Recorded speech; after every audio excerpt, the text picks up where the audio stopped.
nós estaremos realizando aqui a nossa feira de doces e salgados. Então, após a palestra, aqui na cozinha da Casa da Sopa, nós abriremos para a venda de doces e salgados. A gente pede a colaboração aí também, de quem puder colaborar com a gente, está trazendo um prato de doce ou de salgado, que vai estar colaborando muito com a nossa entidade, tá bom? Outra coisa, a gente vem sempre divulgando a questão do site do nosso centro, gbembb.com.br. Todas as palestras realizadas aqui estão gravadas lá no site, gbembb.com.br. Acesse em vídeos, né? Entra no site, acessa vídeos, lá está todas as palestras. Aí só clicar na palestra que você quiser assistir, estão todas lá, tá? Hoje nós estamos recebendo aqui o Sirlei Benjamin para fazer a preleção para a gente. Por favor, Sirlei.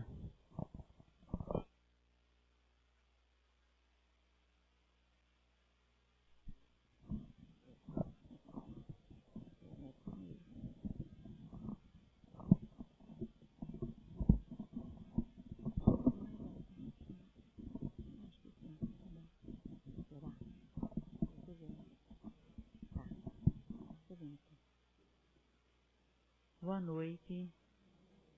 Vamos agradecer a Deus, a Jesus, por mais essa oportunidade que estamos tendo de estarmos juntos, mais uma vez, podendo estudar a nossa doutrina espírita.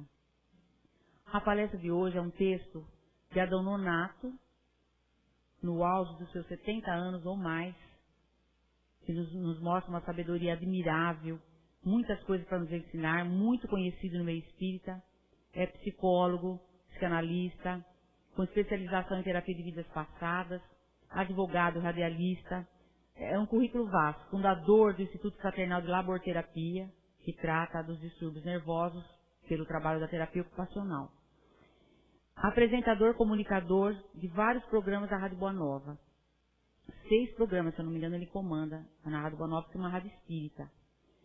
Então, eu me inspirei nesse texto e tomei a liberdade de utilizar algumas palavras minhas sem ferir a essência do texto, porque é uma oração que ele fez, uns 15 minutos. Então, para eu chegar a fazer uma palestra, foi uma prova de fogo para mim, porque eu tive que pesquisar bastante, eu estudei muito, porque ele cita rapidamente quase todos os capítulos do Evangelho e algumas passagens de Jesus.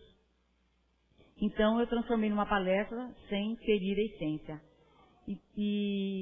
E nisso eu pude também me infiltrar mais ainda dentro do Evangelho. E eu passo para vocês, gente, vale a pena, leia o Evangelho, pegue na biblioteca, impressa, leva para casa, porque tem coisas maravilhosas ali.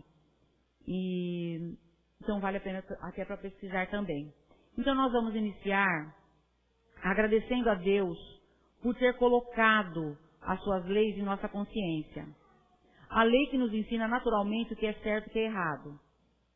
Por intuição, nós sabemos o que é certo e errado.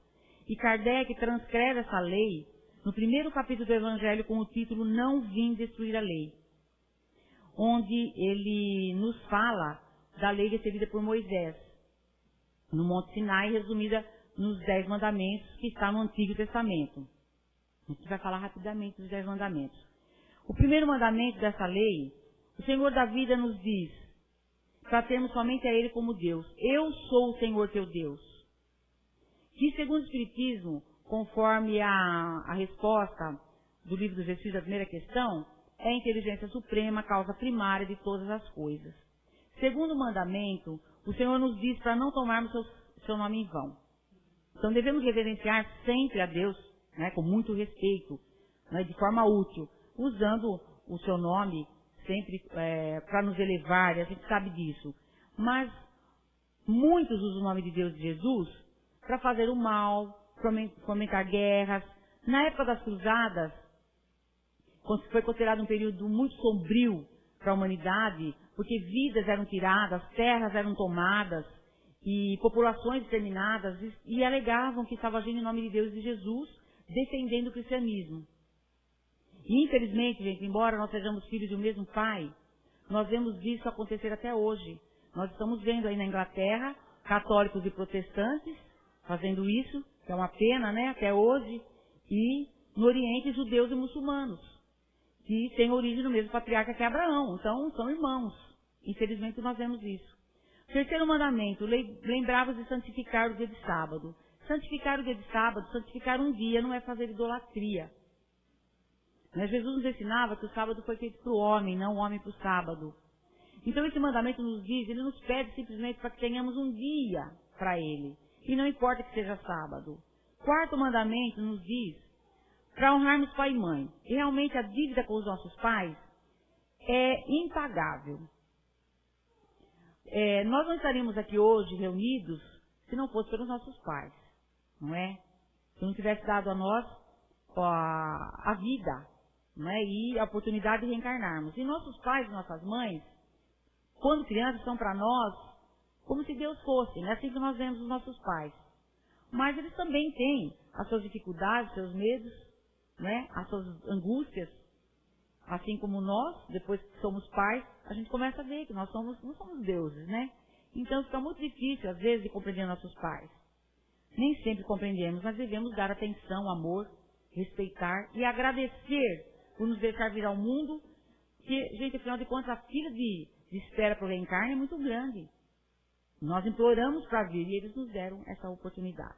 Quinto mandamento, não matarás. Como nós podemos matar algo que Deus criou? O ser humano não tem o direito de tirar a vida de ninguém. Sabemos disso, mas se a gente tivesse um pouquinho do conhecimento da doutrina espírita, porque, gente, ela pertence ao Senhor da vida. Ela pertence a Deus. Nós não somos donos de nada.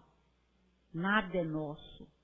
Não é? Até o nosso próprio corpo é emprestado por Deus para que nós aqui na Terra possamos desempenhar funções. Então, se nós pararmos para analisar, não é uma proibição. Demoramos muitas encarnações para aprendermos que é uma declaração de impossibilidade. Que ninguém mata nada do que Deus criou. O corpo vai e perece. O espírito é imortal. Então ninguém mata nada. Não cometeis adultério. Sexto mandamento. Não adulterar as leis de Deus também. O adultério não deve ser visto apenas como a prática de atos sexuais. Adulterar tem um sentido mais amplo do que nós pensamos.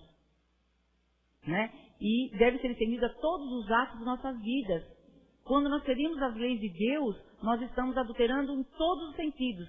Através do nosso comportamento, no convívio, com os nossos pensamentos, convívio com família, palavras do dia a dia, dentro do nosso trabalho. Então Ele nos pede para não mudarmos a essência daquilo que Ele colocou no mundo e nem em nossas vidas. E através da nossa consciência que sabemos se estamos ferindo e adulterando as leis de Deus. E o nosso Pai Maior ainda nos diz o sétimo mandamento, não roubar. Volto a dizer, roubar o quê? Que não vamos levar nada. Não é? Nada nós vamos levar, tudo vai ficar aqui. Mas, infelizmente, estamos num plano de provas e expiações que isso existe. E há diversos tipos de roubo, do dinheiro, de coisas, de objeto. Mas também há roubos do tempo, do sossego, da quietude, da paz do próximo. Então nós precisamos parar e refletir que se nós estamos fazendo isso, nós também estamos roubando de nós mesmos a nossa própria evolução. Não é? Tudo é do Pai, nada é nosso. Nem daqui somos, estamos de passagem, mas não de férias, porque temos tarefas a cumprir. Então, nós temos que nos preocupar com as coisas da alma, né, do espírito, com as coisas do céu. São virtudes que ninguém pode tirar de nós. Né? E ninguém tira. E no oitavo mandamento nos diz para não levantarmos falsos testemunhos. Cada um de nós pode ser o próximo que está recebendo falso testemunho. Com certeza nós não gostaríamos que isso acontecesse. Mas, pensando, como a Dona Nata nos fala, na parte de criação divina, de levantarmos falso testemunho, de tudo isso que Deus criou, que tudo é tão lindo, né? Tudo tão maravilhoso que Deus criou, que não tem como levantar falso testemunho disso tudo. Dessa beleza, dessa maravilha. Né? É tudo tão perfeito. Então não há como levantar falso testemunho. E o Senhor nos diz ainda, não cobice nada do teu semelhante. Não cobice nada das coisas do mundo. Nada das qualidades do outro. Nós podemos aqui até falar da inveja, que é um dos maiores males que tem. Jesus nos ensina que nós devemos ser nós mesmos, não andar nos passos do outro, não andar nos caminhos. Não vamos ganhar nada cobiçando as coisas do próximo. Somos filhos de um mesmo Pai e devemos ver a riqueza interior de cada um de nós. A verdadeira riqueza é o tesouro que nós guardamos em nossas almas, os bons atos, as boas atitudes. Então nós temos que fazer brotar em nós tudo isso. Nós temos coisas armazenadas que trazemos em nós de outras vidas. Temos que fazer esse lado brotar. E diante dessa lei maravilhosa que nós demoramos anos, milênios para aprender, Deus nosso Pai nos manda Jesus, que resume todas essas leis em 2 mandamentos apenas. Amarás a Deus sobre todas as coisas e o próximo a si mesmo. Porque quem ama a Deus e o próximo, como a si mesmo, não vai matar, não vai roubar, não vai ferir. Resumidinho aí, Jesus coloca para nós tudo numa simplicidade, né? E Kardec nos fala dessa lei, trazida por Moisés, no Evangelho segundo o Espiritismo, e depois esclarecida por Jesus,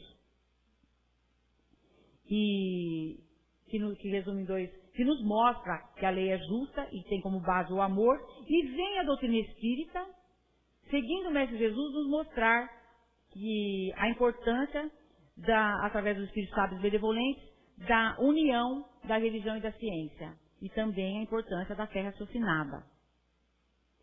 Mas, gente, ainda nós temos muito a caminhar e a aprender e a buscar para nós chegarmos ao último item do primeiro capítulo do Evangelho, quando Kardec nos fala, agora nós entramos no Evangelho, do advento da nova era, da chegada da nova era, que nós já estamos vivenciando. Né? Nós estamos passando, ou seja, essa fase de transição que nós precisamos passar para adentrar no mundo de regeneração. Mundos melhores que esse que nós estamos. Mundo felizes. Embora muitos achem que o mundo vai acabar agora no final do ano, por causa das profecias dos maias, que estão sendo mal interpretadas, nós aprendemos com a doutrina espírita que possivelmente seja uma transição, uma fase de transição. Um ciclo que se fecha para abrir um outro, mas para melhor. Jesus nos diz, há várias moradas na casa do Pai. Quando Pilatos pergunta a Jesus, tu és rei? Ele diz, meu reino não é deste mundo. Então nós podemos dizer assim, Jesus, por ora teu reino não é desse mundo. Por ora. Nós estamos nos aproximando do momento em que o reino dele terá que ser desse mundo. Jesus nos diz no 3º capítulo do Evangelho que o mundo do qual ele seria rei é um mundo onde os homens serão felizes, porque a lei de Deus reinará. Então nós estamos nos aproximando desse mundo, onde o bem superará o mal. Então, por ora, o teu reino não é desse mundo. Mas Jesus também nos fala no 4º capítulo que para chegarmos a esse reino, nós temos que renascer muitas vezes. Quem não nascer de novo não entrará no reino dos céus. Como nós vamos nascer tantas vezes? Como podemos nascer tantas vezes? O que é que vai nos ligar uma vida a outra? E ele mesmo que nos dá a resposta. A cada um segundo suas obras. Ele nos fala da lei de causa e efeito. Que os nossos atos e as nossas atitudes vão ditar como nós vamos voltar, em que condições nós vamos voltar. Dependendo de como nós vamos aproveitar essa existência. Então, a cada um segundo suas obras. As escolhas nós fazemos. Não é? Somos nós.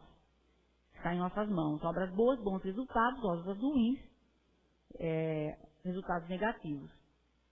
Mas ao longo da vida, gente, nós passamos por altos e baixos, por tantas coisas. É como a vida da gente muda, não é? Eu já estou na terceira idade, eu já estou vendo isso. Mudou demais, gente. Mudou bastante. Vai saber lá o que vem, né? Altos e baixos, dificuldades, nós passamos por tudo isso. Aflições. E diante das aflições da vida, nós adquirimos o saber, a compreensão e o bem-querer. Mas isso, se nós soubermos aproveitar, tirar boas lições desses altos e baixos, sem nos revoltar, aí a gente cresce. Mesmo que for as duras penas, né? Sendo empurrado, mas a gente cresce. É difícil até aceitar as mudanças, mas a gente cresce na marra. Então, diante das aflições, e é o que Jesus nos fala no 5º capítulo, bem-aventurados os aflitos, porque serão consolados. Para tudo Ele tem uma resposta. Não é? Nós, às vezes, nós falamos que infelizes, que sofredores, que aflitos. Mas Jesus diz, avante os aflitos, porque bem-aventurados significa avante, felizes. Avante os aflitos porque eles serão consolados. É uma promessa futura. Mas Jesus não está dizendo que os que sofrem serão felizes. Não é isso. Ele está nos dizendo, avante, não desista, persevere, caminha, vá em frente, e serão consolados. Qual é essa consolação que nós podemos ter? E ele nos diz, conhecereis a verdade e ela vos libertará. O autoconhecimento que a doutrina espírita nos pede tanto, que nós falamos tanto. Não é? O autoconhecimento é uma prova de fogo.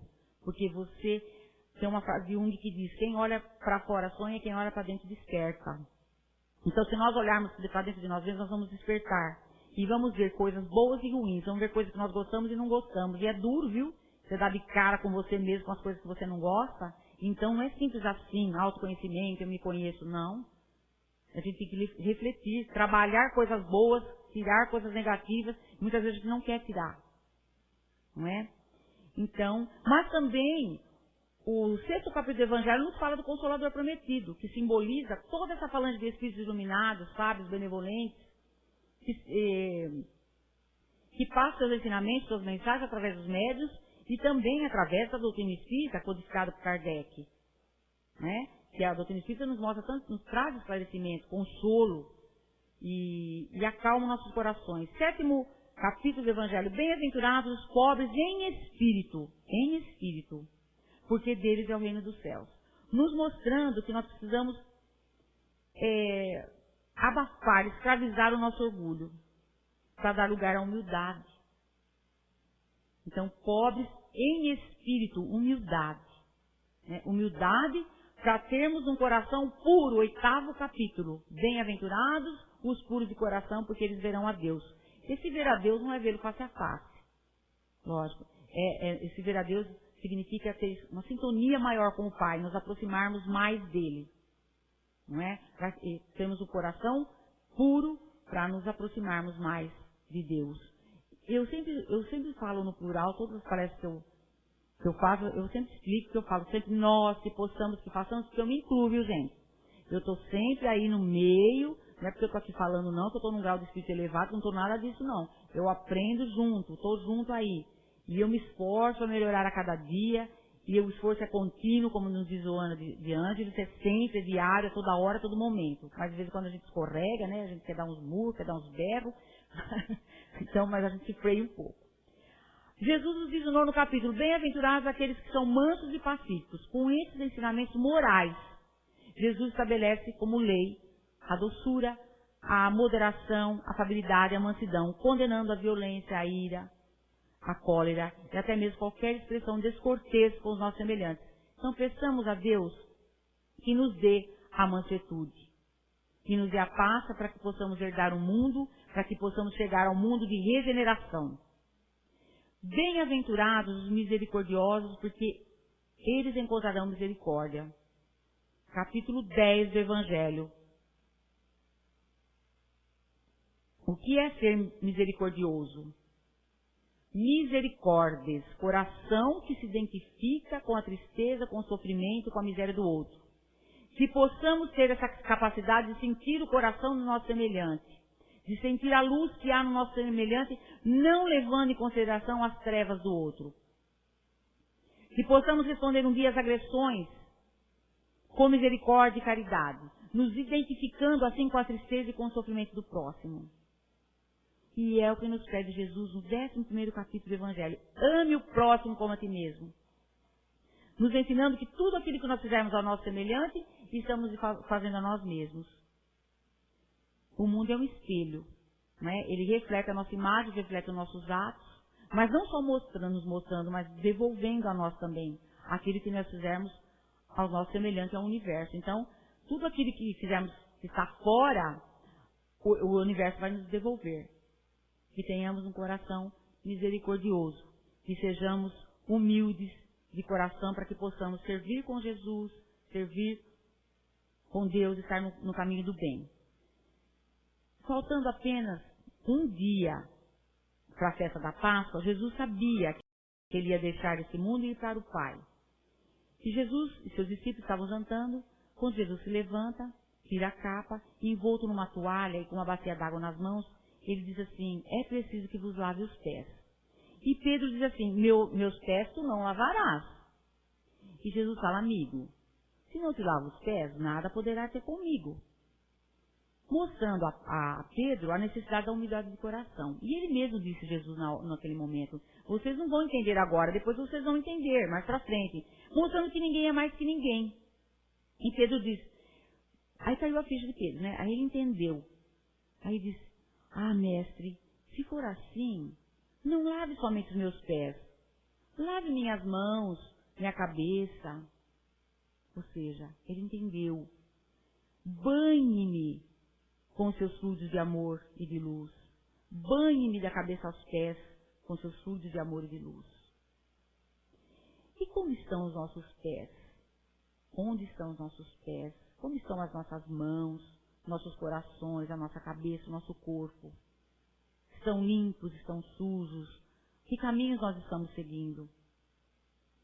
Onde estão? O que nós estamos fazendo com todos esses ensinamentos? Então, peçamos a Jesus humildade de coração também. Peçamos a Jesus que nos lave e nos banhe da cabeça aos pés.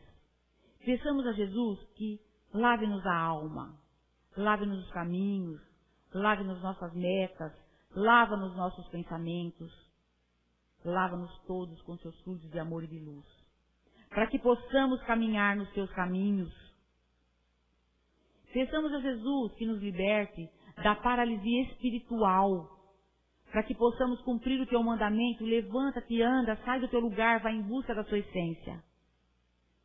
E nos pede para irmos mais adiante ainda, no 12º capítulo, quando nos diz para amarmos nossos inimigos, explicando que os inimigos nada mais são daqueles nossos irmãos e amigos do passado, que nós não tratamos como deveríamos ter os tratados. E eles nos são devolvidos. Quem quer que joguemos fora nos será devolvido. E muitas vezes no nosso ventre como nossos filhos, no nosso lar como nossos filhos, parceiros, parceiras, e de várias outras maneiras nos chegam pessoas assim, que nós temos dificuldades no relacionamento, e tem dificuldade em relacionar conosco. Amai vossos inimigos, nos pede Jesus. Nós sabemos que no patamar de evolução que nós estamos, fica difícil entender tudo isso, e até fazer tudo isso é difícil. Mas que nós possamos começar a nos desejar mal. Já é o primeiro passo, não é? Que possamos doar mais amor, alegria, paciência, compreensão. Porque tudo volta para nós. Então vamos doar coisas boas. Mas também não é porque tudo volta para nós que nós vamos doar coisas boas não sendo de coração. Mas também porque tudo volta para nós que a gente vai ter medo e a gente vai se freando. Não é? Por ter essa consciência. Olha o que a doutrina espírita nos faz. Nos faz esclarecimento, nos freia, nos faz entrar no caminho, querendo ou não. No 13º capítulo, Jesus nos pede discrição quando ele nos diz que a sua mão esquerda não sabe o que a direita está fazendo. Então, que nós não façamos nada esperando aplausos, é isso que ele nos pede. E que possamos ter essa capacidade de aprendermos tudo isso começando dentro do nosso próprio lar. E ainda crianças, porque para quando adultos, pais, nós possamos ensinar nossos filhos o que nos pede Jesus, 14º capítulo, honrai vosso pai e vossa mãe. A dona Nata nos diz que nos consultórios, como ele é psicólogo, psiquiatra, aparecem pessoas que estão com a vida destroçada, porque não foram capazes de qualificar de maneira elevada, como Jesus nos pede, esse momento maravilhoso de ter um pai e uma mãe que se sacrificam por nós. Não deram valor. E só mais à frente, com o tempo, que vão entender. Aí, os pais já podem não estar mais aqui. Podemos também não estar mais aqui. Então, aí bate o remorso, a culpa, o arrependimento. Então, que tenhamos a capacidade de amar nossos pais e nossas mães, de sermos bons pais, boas mães e bons filhos, bons cidadãos. Né? Que sejamos capazes de ter gratidão. É o que se institui no 15º capítulo do Evangelho. Fora da caridade não há salvação. A caridade vem de caritas. E caritas quer dizer amor em ação. Que possamos nos viciar nas boas ações. Difícil as pessoas se viciarem em boas ações. Mas que possamos.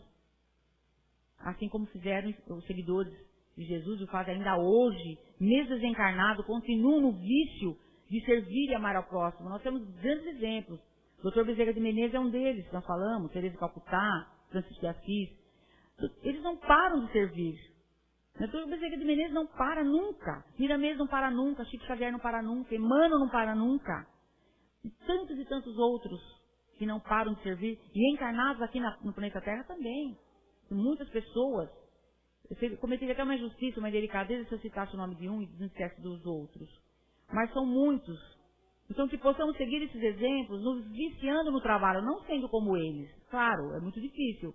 Mas nos viciando no trabalho do bem servir no amor com Jesus. E assim colocar distante todos os outros vícios que tentam substituir Jesus. Nada supera o prazer e o bem-estar de fazer o bem com Jesus e de servir a Deus. Mas não se pode servir a Deus e a Mamon, 16º capítulo do Evangelho. O sentido da palavra Mamon relaciona-se às coisas materiais, nós sabemos disso, que afetam os nossos sentimentos espirituais, né? Que são os únicos capazes de nos levar à felicidade. Então, quando Jesus nos diz que não se pode servir a Deus e a Mamon, ele também não está nos dizendo que nós temos que nos desfazer daquilo que nós conquistamos, né, com o nosso trabalho, que lutamos tanto. Ele nos passa que, se nós ficarmos fascinados pelas tentações do mundo, pela riqueza que o dinheiro nos oferece, nós vamos nos distanciar cada vez mais do nosso progresso espiritual. O dinheiro é importante sim, o trabalho também é, mas a verdadeira riqueza é a soma dos conhecimentos e das qualidades morais armazenadas dentro de cada um de nós. Então, o apego excessivo às coisas materiais atrapalha a nossa evolução espiritual. Então, devemos aproveitar as boas oportunidades que nos aparecem para caminharmos servindo sempre no bem e alcançar a perfeição. Saindo desse mundo de provas e expiações para mundos melhores, alcançando a perfeição. Sede perfeitos como o vosso Pai do céu é perfeito. 17º capítulo do Evangelho. Um dia alcançaremos essa perfeição relativa, né? Porque a plena, absoluta, só a Deus, só o nosso Pai. Mas um dia alcançaremos mundos melhores através da lei da reencarnação, das nossas idas e vindas. Jesus diz, sois deuses, tudo que faço podereis fazer. Então um dia ele nos dá a resposta, nós vamos alcançar essa perfeição. Mas não será que Jesus vai estar quando nós conseguimos fazer tudo que ele faz? Não vai importar, né? Ele pode responder, não importa onde esteja. Eu posso estar regendo o sistema solar, eu posso estar no universo, mas vocês estarão caminhando, realizando o sede perfeito como o vosso Pai do céu é perfeito. E para essa perfeição, nós sabemos que temos que ter paciência. Muitos serão chamados, mas poucos escolhidos. 18º capítulo do Evangelho. Porque nós temos que ter em mente um nível de conhecimento, de evolução de cada um. Cada um está num patamar.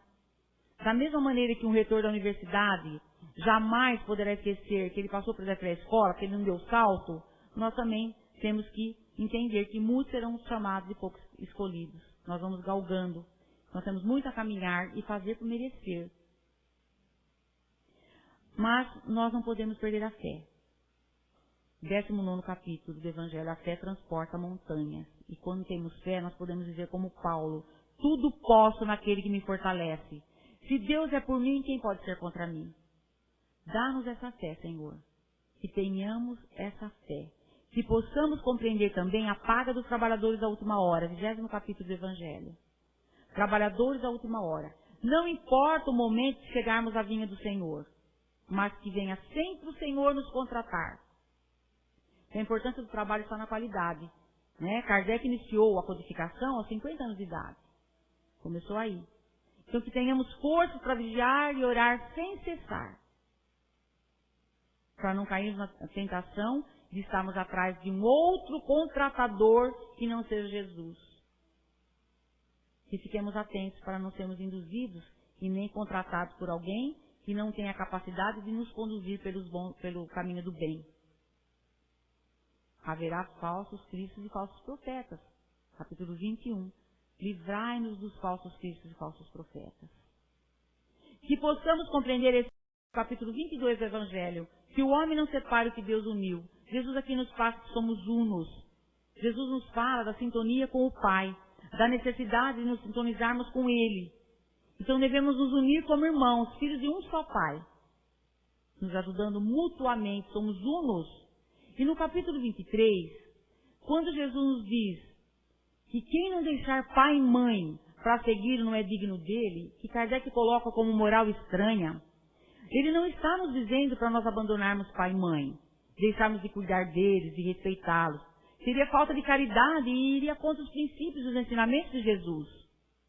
Jesus nos pede para assumirmos uma posição de religiosidade independente da vontade dos nossos pais, porque muitas vezes eles já têm uma crença erradicada dentro de uma determinada religião.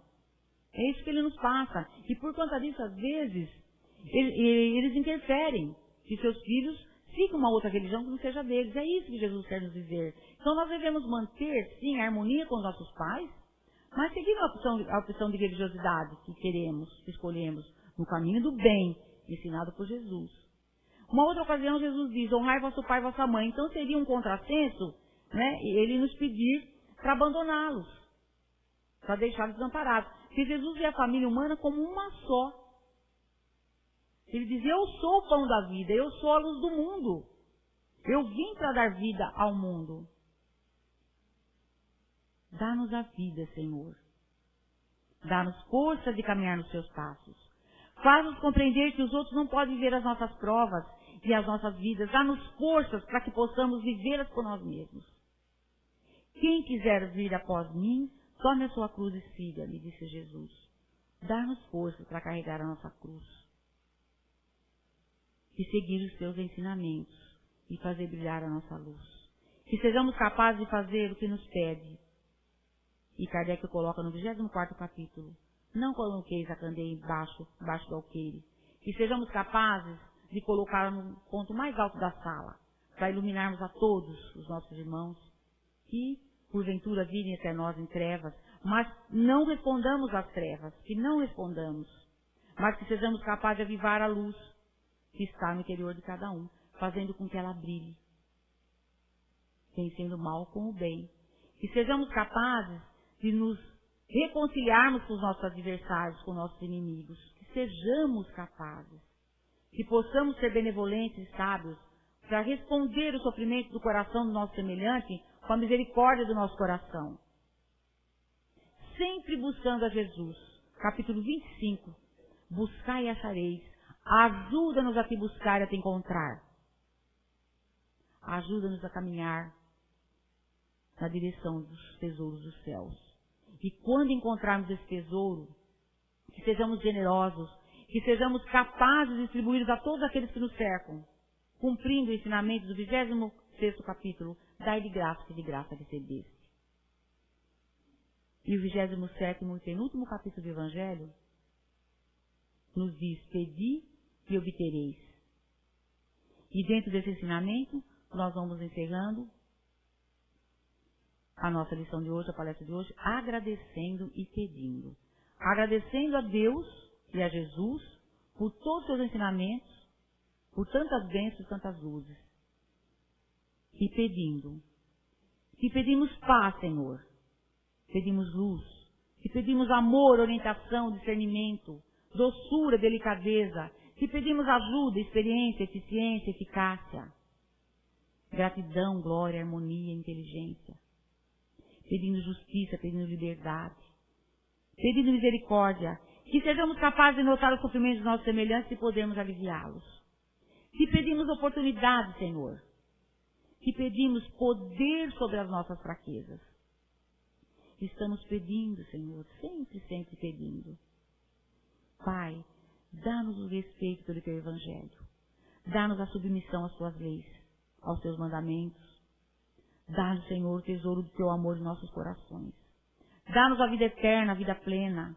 Faz-nos, Jesus misericordioso, sermos capazes de refletir na palavra de Paulo, quando nos diz para não vivermos conforme o mundo, mas nos modificarmos pela renovação dos nossos pensamentos, das nossas mentes, para que possamos saber qual é a boa, a perfeita e agradável vontade do Pai para nós. A tua vontade, Jesus, que nos disseste ser o caminho, a verdade e a vida. Faz-nos trilhar nesse caminho, hoje, Senhor, agora e sempre. E mentalizemos Jesus, com os olhos bem abertos, não crucificado, resplandecente de luz, nos dizendo: vinde a mim, todos vocês que estão cansados e oprimidos, eu vos aliviarei. O meu fardo é leve, meu jugo é suave. Amai-vos como eu vos amei. Jesus, faz-nos querer a ti como tu nos quer. Fiquemos em paz, que Jesus nos ilumine, nos abençoe hoje e sempre. Que assim seja. Um bom fim de semana a todos nós.